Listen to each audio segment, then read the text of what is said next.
नमस्कार। आज हम वंदनीय माता भगवती देवी शर्मा जी की एक बहुत ही कह सकते हैं जरूरी किताब पर बात करने वाले हैं। किताब का नाम है आधी जनशक्ति अपंग न रहे। ये किताब भारतीय समाज में खासकर महिलाओं की स्थिति पर एक बहुत गहरा नजरिया पेश करती है। जी हाँ, और इसका जो मूल विचार है वही अपने आप में बहुत शक्तिशाली है ना?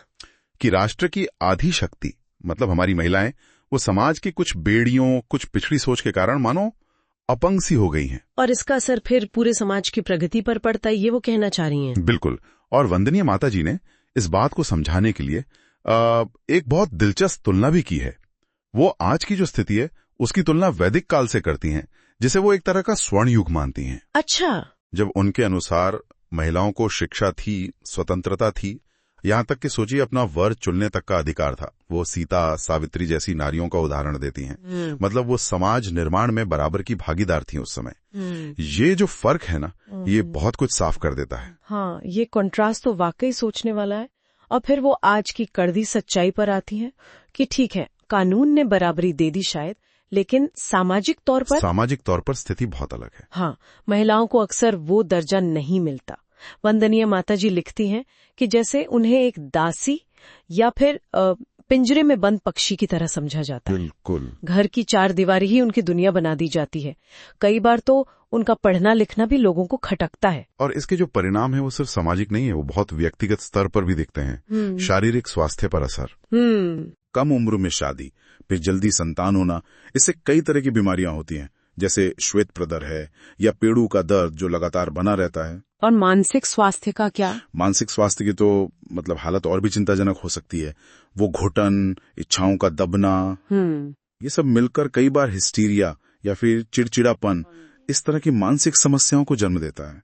और ये सब तब जब वंदनीय माता जी ये भी बताती हैं, और ये बड़ा महत्वपूर्ण है, कि अगर लड़कियों को मौका मिले तो वो पढ़ाई में लड़कों से बेहतर करती हैं। हाँ, मैंने भी ये पढ़ा, कम फेल होती हैं, नंबर अच्छे लाती हैं। बिल्कुल। तो सोचिए कितना पोटेंशियल, कितनी क्षमता हम यूं ही गवा रहे हैं। वाकई। और किताब में कुछ ऐसी सच्ची घटनाओं का भी जिक्र है जिन्हें पढ़कर तो मतलब रोंगटे खड़े हो जाते हैं। हाँ, वो उदाहरण बहुत मार्मिक हैं। दहेज के लिए हत्याएं, सुलोचना और रेशमा रानी के जो उदाहरण दिए हैं। और सिर्फ शक के आधार पर हत्या, वो संतोष का मामला, पति ने पत्नी को जहर दे दिया। और ये तो बड़े मामले हो गए। रोजमर्रा की जिंदगी में भी छोटी छोटी बातों पर घरेलू हिंसा, जैसे सब्जी में नमक कम होने पर मारपीट, ये दिखाता है कि प्रॉब्लम कितनी गहरी है।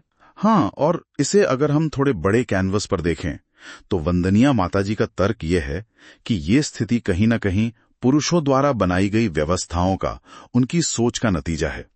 वो इसे एक तरह का षड्यंत्र भी कहती हैं, जैसे ये कहना कि अरे महिलाओं का न पढ़ना ही उनके लिए अच्छा है, या ज्यादा बच्चे पैदा करना बड़े सौभाग्य की बातें हैं, घर भरा रहेगा।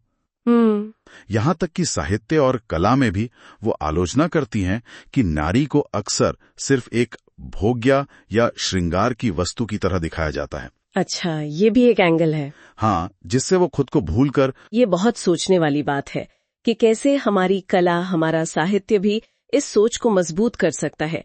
लेकिन अच्छी बात यह है कि वंदनीय माताजी सिर्फ समस्या नहीं बताती। नहीं, बिल्कुल नहीं। वो समाधान की दिशा भी दिखाती हैं। हाँ। उनका साफ तौर पर कहना है कि ये जो विषमता है, ये भेदभाव, ये खत्म होना ही चाहिए। और इसमें पुरुषों की बड़ी जिम्मेदारी है। वो 3 शब्द इस्तेमाल करती हैं: प्रायश्चित, परिमार्जन और प्रतिकार। प्रायश्चित, परिमार्जन, प्रतिकार मतलब जो गलत हुआ है, महिलाओं के अधिकार छीने गए हैं, उसके लिए पश्चाताप करना होगा, सुधार लाना होगा और एक तरह से हर्जाना देना होगा। पति को स्वामी नहीं, साथी बनना होगा, जीवन साथी। सही बात है। और महिलाओं को सिर्फ घर तक नहीं रखना है, उन्हें अनुभव लेने देना है, दुनिया देखनी है, सीखना है। शिक्षा और समाज में भागीदारी, बिल्कुल, अवसर देने होंगे।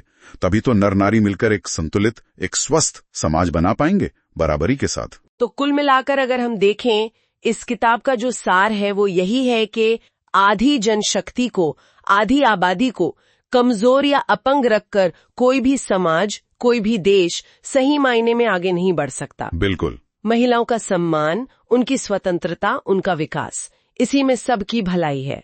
ये कोई दया या एहसान नहीं, ये उनका हक है। सही कहा। और अंत में एक सवाल जो ये किताब हमारे ज़हन में छोड़ जाती है और जिस पर शायद हम सबको विचार करना चाहिए, वंदनीय माताजी के अनुसार असली प्रगति सिर्फ कानून बदलने से नहीं आएगी, वो तो मानसिकता बदलने से आएगी।